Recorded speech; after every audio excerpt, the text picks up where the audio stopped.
Hi students, இன்றைக்கி நம்ம 12th மேக்ஸில் சாப்டர் 1ல் அப்ளிகேஷன் ஆஃப் மேட்ரிசஸ் அண்ட் டிட்டர்மினன்ஸில் properties of inverses of matrices அதை பற்றி தான் பார்க்க போகிறோம். இன்வர்ஸ் மேட்ரிசஸோட ப்ராப்பர்ட்டிஸில் ஒரு 6 தியரம்ஸ் இருக்குது. அதில் 1 by 1 நம்ம பார்க்கலாம். ஃபஸ்ட்டு தியரம் 1.4 அதில் ஏன்ற மேட்ரிக்ஸை நான் சிங்குலர் அப்படின்னு கொடுத்துருக்காங்க. இன்வர்ஸ் அதை பற்றி பேச போகிறோம் அப்படின்னாலே அது கண்டிப்பாக நான் சிங்குலராக தான் இருக்கணும். ஸோ நான் சிங்குலராக இருக்கிற மேட்ரிக்ஸ் தான் நம்ம எடுப்போம். ஸோ ஃபஸ்ட்டு ஏ இன்வர்ஸ்க்கு மாடுலஸ் எடுக்கிறோம். ஏ இன்வர்ஸ்க்கு modulus. So modulus of A inverse equal to 1 by modulus A. எக்ஸாம்பிளுக்கு 3 இன்வர்ஸ் இந்த மாதிரி இருக்கும்போது நம்ம அதை எப்படி எழுதுவோம்? 1 by 3ன்னு எழுதுவோம்ல. அதே மாதிரி தான் இங்கே 1 byன்னு போட்டு எழுதியிருக்காங்க. வேறு எதுவும் புதுசாக இல்லை. அதுக்கப்புறமா நெக்ஸ்ட் என்னதுன்னா இன்வர்ஸையும் டிரான்ஸ்போஸ் இந்த ரெண்டையும் கம்பைன் பண்ணி எப்படி வருது அப்படின்னு பார்க்குறாங்க. ஃபர்ஸ்ட் ஏ டிரான்ஸ்போஸ், ஃபர்ஸ்ட் டிரான்ஸ்போஸ் உள்ள இருக்கு, அதுக்கப்புறம் வெளியே இன்வர்ஸ் இருக்கு. ஏ transpose the whole power whole inverse equal to உள்ள ஃபர்ஸ்ட் இன்வர்ஸ் கொண்டு வந்துடுறாங்க. A inverse the whole transpose. So ரெண்டையும் மாறி மாறி கூட நம்ம கண்டுபிடிக்கும் போது ஃபர்ஸ்ட் டிரான்ஸ்போஸ் ஏக்கு டிரான்ஸ்போஸ் கண்டுபிடிச்சிட்டு அதுக்கப்புறம் இன்வர்ஸ் கண்டுபிடிச்சாலும், இல்லைன்னா ஏ இன்வர்ஸை ஃபர்ஸ்ட் கண்டுபிடிச்சிட்டு அதுக்கப்புறம் டிரான்ஸ்போஸ் கண்டுபிடிச்சாலும் ரெண்டுமே சேம் தான். ஸோ நம்ம மாற்றி மாற்றி எப்படி வேணால் செஞ்சுக்கலாம் அப்படின்ட்டு சொல்கிறாங்க. அடுத்து தேர்ட் ஒன் என்ன அப்படின்னா ஒரு ஸ்கேலார் அதாவது லாம்டா அப்படின்றது என்னன்னா ஒரு நான் ஜீரோவாக இருக்கக்கூடாது. ஜீரோ இல்லாத ஒரு ஸ்கேலாராக எடுத்துக்கணும். ஏன்னா இங்கே 1 by லாம்டா வருது இல்லையா? 1 by லாம்டா அப்படின்னா லாம்டா ஜீரோவாக இருந்தால் இன்ஃபினிட்டி ஆகிடும். லாம்டாக்கு பதிலாக நம்ம 0 போட்டோம் அப்படின்னா அது இன்ஃபினிட்டி ஆகிடும். ஸோ லாம்டா அப்படின்றது ஒரு ஜீரோவாக இல்லாத ஒரு நம்பராக இருக்கணும் அப்படின்றாங்க, ஒரு scalar. So lambda A the whole inverse equal to அந்த லாம்டா இன்வர்ஸ்னு வரும். அந்த லாம்டா இன்வர்ஸ் என்னன்னு எழுதிக்கலாம்? 1 by lambda into A inverse. அப்படியே ஸ்பிளிட் பண்ணி எழுதியிருக்காங்க, வேற எதுவும் இல்லை. நெக்ஸ்ட் என்ன அப்படின்னா தியரம் 1.5. Next theorem. இந்த தியரமோட நேம் என்னன்னா லெஃப்ட் கேன்சலேஷன் லா. லெஃப்டில் நம்ம கேன்சல் பண்ணுவோம். லெஃப்டில் என்ன பண்ணுவோம்னா கேன்சல் பண்ணுவோம்.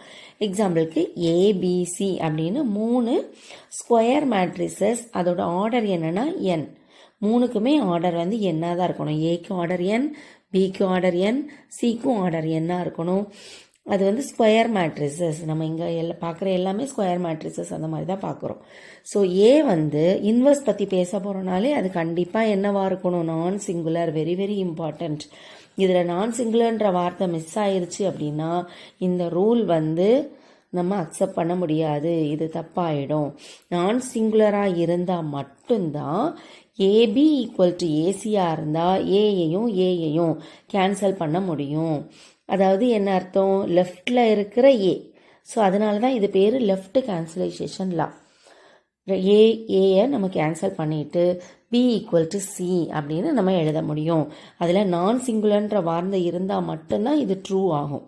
நம்ம பின்னாடி ஒரு எக்ஸாம்பிள் பார்க்க போகிறோம். சிங்குலர் அப்படின்னு வச்சு இந்த மாதிரி கேன்சலைசேஷன் பண்ணும்போது பியும் சியும் ஈக்குவலாக வராத மாதிரி நம்ம ஒரு எக்ஸாம்பிள் பின்னாடி பார்க்க போகிறோம். இது லெஃப்ட் கேன்சலைசேஷன் லா. நெக்ஸ்ட் என்ன அப்படின்னா நெக்ஸ்ட் தியரம் ரைட் கேன்சலைசேஷன் லா. இதில் என்ன பண்ணுவோம்? ரைட்டில் கேன்சல் பண்ணுவோம். சேம் அதே தான். ஏ பி சி அப்படின்றது ஸ்கொயர் மேட்ரிஸாக இருக்குது. ஆர்டர் என்ன இருக்குது?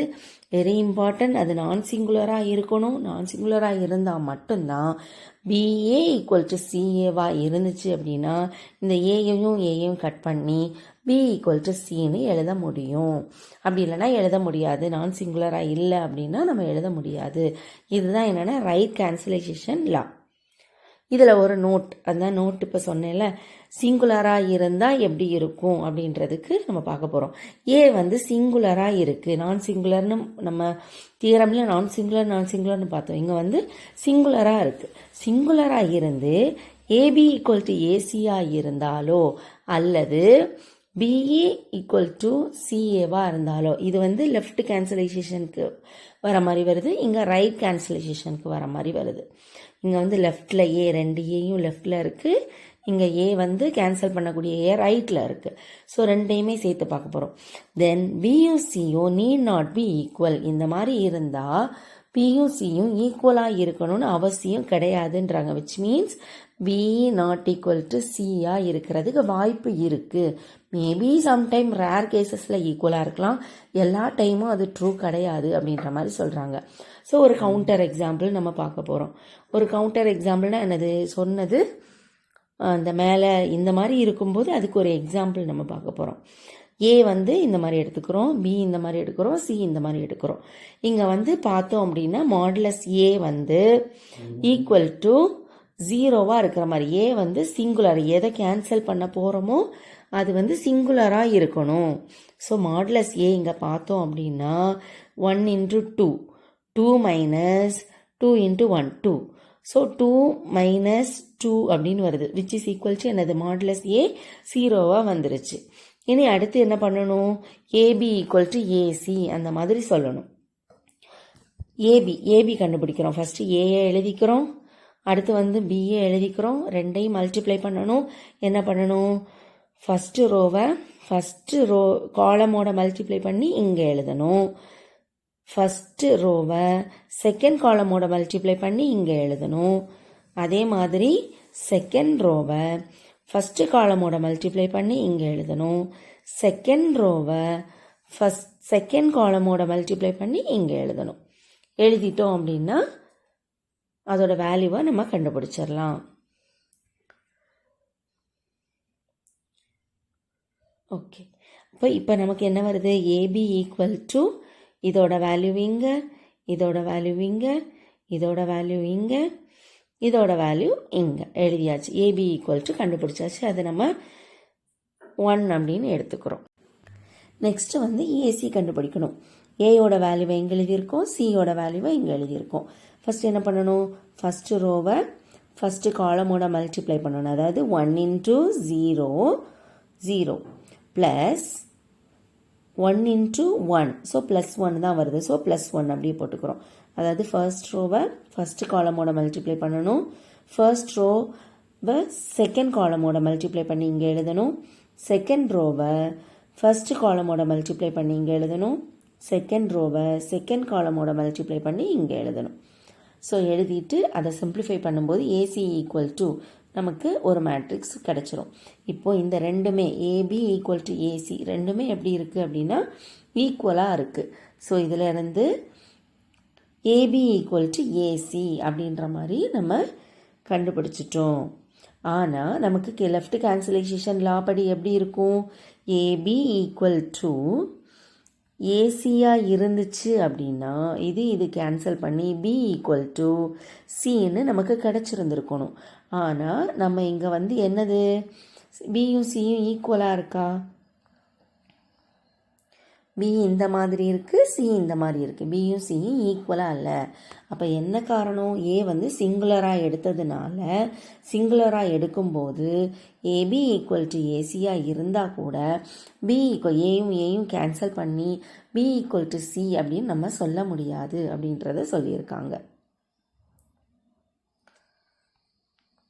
இதே மாதிரி தான் ரைட் கேன்சலேஷன் லாக்கும் இதே மாதிரி தான் என்ன செய்யணும்னா வரும். நெக்ஸ்ட் என்ன பற்றி பார்க்க போகிறோம் அப்படின்னா reversal law for inverses. Reversal law for inverses reverse பண்ணி எழுதுகிற மாதிரி. இப்போ எக்ஸாம்பிளுக்கு ஏபி இந்த ரெண்டுமே நான் சிங்குலர் அப்படின்னு சொல்லிடுறாங்க. நான் singular matrix of same order. ரெண்டுக்குமே ஆர்டர் எப்படி இருக்கணும்னா சேமாக இருக்கணும். ஏயும் பியும் நான் சிங்குலராக இருக்குது, அப்புறம் அதோட ப்ராடக்ட் ஏபியும் நான் சிங்குலராக தான் இருக்கும் அப்படின்றாங்க. அப்போனா என்ன அர்த்தம், ஏ நான் சிங்குலர் பி நான் சிங்குலர் அப்படின்னா ஏக்கு தனியாக இன்வெர்ஸ் கிடைக்கும், பிக்கு தனியாக இன்வெர்ஸ் கிடைக்கும். ப்ராடக்ட் ஏபி நான் சிங்குலர் அப்படின்னா அதோட ப்ராடக்ட் கூட நான் சிங்குலராக தான் இருக்கும். ஏயும் பியும் நான் சிங்குலராக இருந்தால் அதோட ப்ராடக்ட் மல்டிப்ளை பண்ணி கிடைக்கிற ப்ராடக்ட்டும் கண்டிப்பாக நான் சிங்குலராக தான் இருக்கும் அப்படின்றாங்க. ஸோ அப்போ அதுக்கும் நம்ம என்ன செய்ய முடியும், இன்வெர்ஸ் கண்டுபிடிக்க முடியும். ஏபிக்கும் இன்வெர்ஸ் கண்டுபிடிக்க முடியும். அந்த இன்வெர்ஸ் எந்த மாதிரி இருக்கும் அப்படின்னா ஏபிக்கு இன்வெர்ஸ் எடுக்கிறோம். AB the whole inverse equal to எப்படி இருக்குன்னா ஃபஸ்ட்டு பி இன்வெர்ஸ். ரொம்ப முக்கியம், நம்ம 1 மார்க் கொஸ்டின்க்கெலாம் இந்த மாதிரி வரதுக்கு வாய்ப்பு இருக்குது. இது ட்ரூவா ஃபால்ஸான் நம்ம பார்த்த உடனே first A inverse, B inverse அப்படின்னு எழுத தோணும். ஆனால் கவனமாக இருக்கணும். ஃபஸ்ட்டு வந்து பி இன்வர்ஸ் தான் வரும், செகண்ட் தான் ஏ இன்வர்ஸ் வரும். இதுதான் என்னது reversal law for inverses. Next வந்து என்ன பார்க்க போகிறோன்னா law of double inverse. Double inverse எப்படி கண்டுபிடிக்கிறது? ஏ அப்படின்றது ஒரு நான் சிங்குலராக எடுத்துட்டோம் அப்படின்னா அதுக்கு ஏ இன்வர்ஸ் கண்டிப்பாக என்ன செய்யும், கிடைக்கும். அந்த ஏ இன்வர்ஸ் கூட நான் சிங்குலராக தான் இருக்கும்ன்றாங்க. அப்படின்னா என்ன அர்த்தம்? ஏ நான் சிங்குலராக இருக்குது, அப்போ அதுக்கு இன்வர்ஸ் கண்டிப்பாக கிடைக்கும், ஏ இன்வர்ஸ். அந்த ஏ இன்வர்ஸும் மறுபடியும் நான் சிங்குலராக இருக்குது. அப்போ ஏ இன்வர்ஸுக்கு நம்ம இன்னொரு இன்வர்ஸ் கூட நம்ம கண்டுபிடிக்க முடியும், டபுள் இன்வர்ஸ் கண்டுபிடிக்க முடியுன்றாங்க. அது எதுக்கு ஈக்குவலாக இருக்கும்? ஏ இன்வர்ஸ் இருக்கா, அதுக்கு இன்னொரு இன்வர்ஸ் கண்டுபிடிக்கிறோம். டபுள் இன்வர்ஸ் கண்டுபிடிக்கும் போது அதோட வேல்யூ ஏயாக தான் இருக்கும். நம்ம நார்மல் நம்பரை வச்சே கூட நம்ம செக் பண்ணிக்கலாம். 3யோட இன்வர்ஸ் என்னது? 1/3. அப்புறம் 1/3யோட இன்வர்ஸ் என்னது? மறுபடியும் 3 வரும்ல, அதே மாதிரி அதே ப்ரொசீஜர் தான். நெக்ஸ்ட்டு வந்து தியரம் 1.9. 1.9 வந்து கொஞ்சம் 2-3 ஃபார்முலாஸ் எல்லாம் வரும். அது கொஞ்சம் கவனமாக நல்லா படித்து வச்சுக்கணும். மீதியெல்லாம் இது வரைக்கும் வந்ததெல்லாம் சிம்பிளாக இருந்துச்சு, இது கொஞ்சம் கவனமாக படிக்கணும். இப்போ ஏ வந்து என்னென்னா நான் சிங்குலர் சொல்லிட்டாங்க, அது ஒரு ஸ்கொயர் மேட்ரிக்ஸ், ஆர்டர் வந்து என்னன்னு சொல்லிட்டாங்க. இப்போது அட்ஜாயிண்ட் ஏக்கு இன்வர்ஸ் எடுக்க போகிறோம். அட்ஜாயிண்ட் ஏக்கு இன்வர்ஸ் எடுத்தோம் அப்படின்னா ஃபஸ்ட்டு அட்ஜாயிண்ட் ஏ கண்டுபிடிச்சிட்டு அதுக்கப்புறம் இன்வர்ஸ் எடுத்தோம் அப்படின்னா அது எதுக்கு ஈக்குவலாக இருக்கும் அப்படின்னா ஏ இன்வர்ஸ் கண்டுபிடிச்சிட்டு அதுக்கப்புறம் அட்ஜாயிண்ட் எடுத்தால் கூட ஈக்குவலாக தான் இருக்கும் அப்படின்றாங்க. ஃபஸ்ட்டு ஏக்கு அட்ஜாயிண்ட் கண்டுபிடிச்சிட்டு அதுக்கப்புறம் இன்வர்ஸ் எடுக்கிறதும், ஏக்கு ஃபஸ்ட்டு இன்வர்ஸ் கண்டுபிடிச்சிட்டு அதுக்கப்புறம் அட்ஜாயிண்ட் எடுக்கிறதும் ரெண்டுமே ஈக்குவலாக தான் இருக்கும். அதோட வேல்யூ எப்படி இருக்கும் அப்படின்னா 1/|A இன்ட்டு ஏ, 1/|A இன்ட்டு ஏயாக இருக்கும். ஸோ இதெல்லாம் கொஞ்சம் படிச்சுக்கணும். ஃபார்முலா மாதிரி வருது, 1 மார்க் கொஸ்டினுக்கு வரும். இதெல்லாம் பின்னாடி நோட்டில் நம்ம நோட் பண்ணிக்கிட்டே வரணும். நெக்ஸ்ட்டு என்ன? மாடுலஸ் அட்ஜாயிண்ட் ஏ கண்டுபிடிச்சிட்டு அதுக்கு மாடுலஸ் எடுத்தோம் அப்படின்னா அதோட வேல்யூ எப்படி இருக்கும்னா ஏக்கு மாடுலஸ் ஏ கண்டுபிடிக்கிறோம்ல, ஒரு வேல்யூ நம்பர் கிடைக்கும். மாடுலஸ் ஏனாலே ஒரு நம்பராக இருக்கும். அதோட பவர் n-1 என்னன்னா என்னது? ஆர்டர்.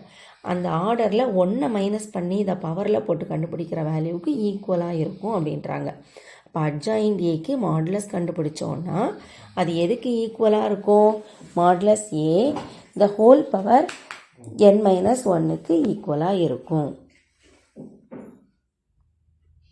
நெக்ஸ்ட் என்ன அப்படின்னா 2 அட்ஜாயிண்ட் ஏ. ஃபஸ்ட்டு ஏக்கு அட்ஜாயிண்ட் கண்டுபிடிச்சிட்டு அதுக்கப்புறம் திரும்ப இன்னொரு அட்ஜாயிண்ட், 2 அட்ஜாயிண்ட் கண்டுபிடிக்கிறோம். 2 அட்ஜாயிண்ட் கண்டுபிடிச்சோம் அப்படின்னா அதோட வேல்யூ எப்படி இருக்கும்? மாடுலஸ் ஏ ஹோல் பவர் இங்கே n-2 மாறிடுது. இங்கே வந்து 1 இருந்தது, கவனமாக இருக்கணும். n-1 மட்டும்தான், எக்ஸ்ட்ரா ஏ கிடையாது. இங்கே n-2 போட்டு எக்ஸ்ட்ரா ஒரு ஏ வரும். ஸோ இந்த ஃபார்முலாஸ் எல்லாம் ரொம்ப கவனமாக கரெக்டாக படித்து வச்சுக்கணும். இந்த ஃபார்முலாவை டெய்லி எடுத்து பார்க்கணும். பின்னாடி எழுதி வைக்கிற ஃபார்முலாவை டெய்லி கண்ணில் படணும். டெய்லி ஒரு டைம் நம்ம பார்த்துட்டே இருக்கும்போது எவ்வளோ கஷ்டமான ஃபார்முலாஸ் கூட நமக்கு நல்ல ஞாபகமாக இருக்கும், எப்போ கேட்டாலும் ஞாபகம் இருக்கும். ஸோ இந்த மாதிரி எது கஷ்டமாக இருக்கோ அது டெய்லி கண்ணில் படுற மாதிரி நம்ம வச்சுக்கணும். திரும்ப திரும்ப ரிவைஸ் பண்ணும்போது தான் நல்ல ஞாபகமாக இருக்கும். ஸோ நெக்ஸ்ட்டு என்ன பார்க்க போகிறோன்னா அட்ஜாயிண்ட் ஆஃப் லாம்டா ஏ. ஏ கூட லாம்டாவை மல்டிப்ளை பண்ணிவிட்டு அதுக்கப்புறம் அட்ஜாயிண்ட் எடுக்கிறதும், அட்ஜாயிண்ட் ஏ கண்டுபிடிச்சிட்டு அதுக்கு எதுக்கு கூட மல்டிப்ளை பண்ணணும்னா லாம்டா பவர் n-1 அந்த மாதிரி. லாம்டா வந்து ஒரு நான் ஜீரோவாக இல்லாத ஒரு ஸ்கேலாராக இருக்கணும் அப்படின்றாங்க. அப்போது உள்ள லாம்டா இருந்துச்சு அப்படின்னா அது வெளியே வரும்போது எந்த மாதிரி வருது? பவர் n-1 வெளியே வருது. உள்ள லாம்டா இருந்துச்சு அப்படின்னா லாம்டா ஏ, அப்போ லாம்டா வெளியே வரும்போது என்னவா மாறும்? பவரில் n-1 எடுத்துக்கிட்டு வரும். அந்த மாதிரி ஞாபகம் வச்சுக்கணும். நெக்ஸ்ட்டு என்ன அப்படின்னா இங்கே கண்டுபிடிச்சோம்ல, இதுக்கு மாடுலஸ் எடுக்கிறோம். அட்ஜாயிண்ட் ஏக்கு மாடுலஸ் எடுக்கிறோம். மாடுலஸ் எடுக்கும்போது என்ன நடக்குது? இந்த ஏ போயிடுது, n-2 வந்து n-1 மாறி அதுக்கு ஸ்கொயராக மாறிடுது. So modulus A the whole power n-1 the whole square அந்த மாதிரி வந்துடுது. ஸோ இந்த ஃபார்முலாஸ் எல்லாம் கொஞ்சம் கவனமாக படிச்சுக்கணும். ஸோ இந்த மாதிரி மாடுலஸ் எடுக்கும்போது மாடுலஸ் ஏ மட்டும்தான் இங்கே இருக்கும், n-1 த ஹோல் ஸ்கொயர் வரும். அந்த மாதிரி ஞாபகம் வச்சுக்கணும். நெக்ஸ்ட் என்ன அப்படின்னா அட்ஜாயிண்ட் ஏக்கு டிரான்ஸ்போஸ் எடுக்கிறோம். அட்ஜாயிண்ட் ஏக்கு டிரான்ஸ்போஸ், அட்ஜாயிண்ட் ஏ கண்டுபிடிச்சிட்டு அதுக்கப்புறம் டிரான்ஸ்போஸ் கண்டுபிடிச்சாலும், ஏக்கு டிரான்ஸ்போஸ் கண்டுபிடிச்சிட்டு அதுக்கப்புறம் அட்ஜாயிண்ட் எடுத்தாலும் ரெண்டுமே சேம் தான் அப்படின்ற மாதிரி சொல்கிறாங்க. ஸோ அட்ஜாயிண்ட் ஏ கண்டுபிடிச்சிட்டு அப்புறம் டிரான்ஸ்போஸ்னாலும், அட்ஜாயிண்ட் ஏ டிரான்ஸ்போஸ் கண்டுபிடிச்சிட்டு அதுக்கப்புறம் கூட அட்ஜாயிண்ட் ஏ கண்டுபிடிச்சிக்கலாம், அட்ஜாயின் பண்ணிக்கலாம் அப்படின்றத சொல்கிறாங்க. நெக்ஸ்ட் வந்து என்னென்னா நோட்.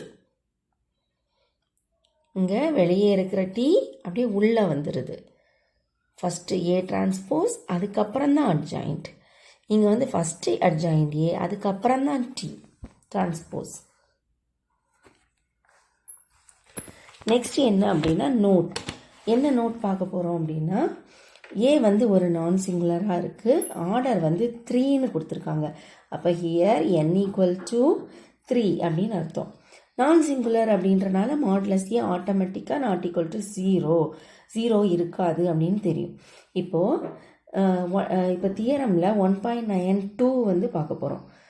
2னா என்னது, இந்த இது அட்ஜாயிண்ட் ஏக்கு modulus, adjoint A modulus equal to modulus A the whole power n-1 இருக்குது. இதை அப்படியே நம்ம கீழே கொண்டு வர போகிறோம். கீழே எழுதும்போது இங்கே என்ன வந்துச்சு, n-1 தானே இருந்தது. ஸோ என்னன்னா 3-1 விச் இஸ் ஈக்குவல் டு 2 வருது. இப்போ modulus of adjoint A equal to modulus A the whole ஸ்கொயர்னு மாறிடுது. அப்படின்னா என்ன அர்த்தம், எனிதிங் நம்ம ஸ்கொயர் போடும்போது இந்த வேல்யூ வந்து பாசிட்டிவாக மாறிடும். Which is equal to adjoint A எப்போவுமே பாசிட்டிவாக இருக்கும் அப்படின்றாங்க. அட்ஜாயிண்ட் ஏ இதிலேருந்து நமக்கு என்ன தெரியுது, அட்ஜாயிண்ட் ஏ எப்போவுமே பாசிட்டிவாக இருக்குது. அட்ஜாயிண்ட் ஏ பாசிட்டிவ்னா நம்ம என்ன எழுதிக்கலாம், அதாவது மாடுலஸ் ஏ இதை அப்படியே இந்த பக்கம் எழுதிடுறோம். மாடுலஸ் ஏ ஈக்குவல் டு இந்த ஸ்கொயர் இங்கே ப்ளஸ் ஆர் மைனஸ் ரூட்டாக மாறிடுது. ப்ளஸ் ஆர் மைனஸ் ரூட்டாக மாறி இதை அப்படியே இங்கே உள்ளே போட்டிருக்கோம். எதுக்காக அதை பாசிட்டிவ்னு நம்ம சொல்லணும், ஏன்னா ரூட்டுக்குள்ளே எப்போவுமே மைனஸ் வேல்யூ வரக்கூடாது. ரூட்டுக்குள்ளே மைனஸ் வேல்யூ வந்ததுன்னா அது என்னவா மாறிடும், இமேஜினரியாக மாறிடும். இமேஜினரி நம்பர் ஐ காம்ப்ளெக்ஸில் வரும்ல ஐ அப்படின்னு சொல்லுவோம். இமேஜினரி நம்பர் நம்ம ரியலாக கிடையாது, அது நம்மளாக யோசிச்சுக்கிட்டு வச்சுக்கிற நம்பர் தான். ஸோ எப்போவுமே ரூட்டுக்குள்ளே நெகட்டிவ் நம்பர் வந்துச்சுன்னா அது இமேஜினரி, நம்மளால் உண்மையாக அது இது பண்ண முடியாது, நம்மளாக யோசித்து சும்மா வச்சுக்கிறது இமேஜினரி நம்பர். ஸோ ரூட்டுக்குள்ளே எப்போவுமே நெகட்டிவ் வேல்யூ வரக்கூடாது. அதுக்காக தான் இந்த மாதிரி ஃபஸ்ட்டு சொல்லிக்கிட்டாங்க. நெக்ஸ்ட் என்ன அப்படின்னா, இப்போ ஏயோட வேல்யூ மாடுலஸ் ஏயோட வேல்யூவை இந்த மாதிரி எழுதிக்கலாம். இனி ஒரு ஃபார்முலாவிலையும் அப்படியே அப்ளை பண்ண போகிறோம். நார்மலாக ஏ இன்வர்ஸோட ஃபார்முலா என்னது, 1/mod ஏ அட்ஜாயிண்ட் ஏன்னு இருந்துச்சா. ஸோ இந்த மாடுலஸ் ஏக்கு பதிலாக நம்ம இதை சப்ஸ்டியூட் பண்ண போகிறோம். ஸோ ப்ளஸ் ஆர் மைனஸ் போட்டுக்கிட்டோம், 1/, போட்டுக்கிட்டோம், மாடுலஸ் ஏயோட பிளேஸில் இதை எழுத போகிறோம்.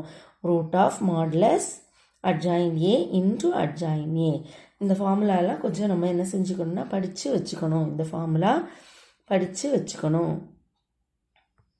நெக்ஸ்ட் என்ன, பை தியரம் 1.9ல் 3 பார்க்க போகிறோம். 1.9ல் 3 என்ன சொல்கிறாங்க, adjoint of adjoint A equal to modulus A the whole power n-2 into A. பவரில் n-2 வருது, அப்புறம் இன்னொரு ஏயும் வருது. ஸோ 2 தடவை adjoint எடுக்கும்போது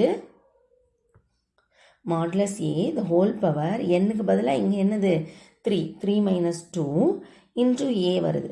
அப்போ என்ன வரும், 3 minus 2 which is equal to 1 modulus A into A.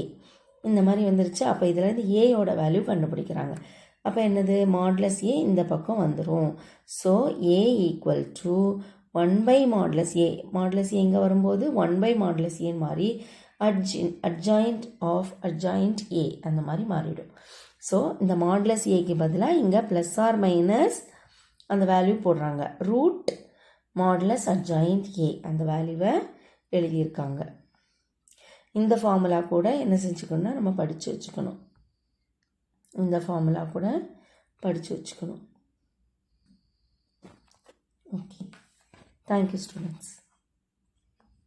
Video பிடிச்சிருந்ததுன்னா லைக் அண்ட் ஷேர் பண்ணுங்கள்.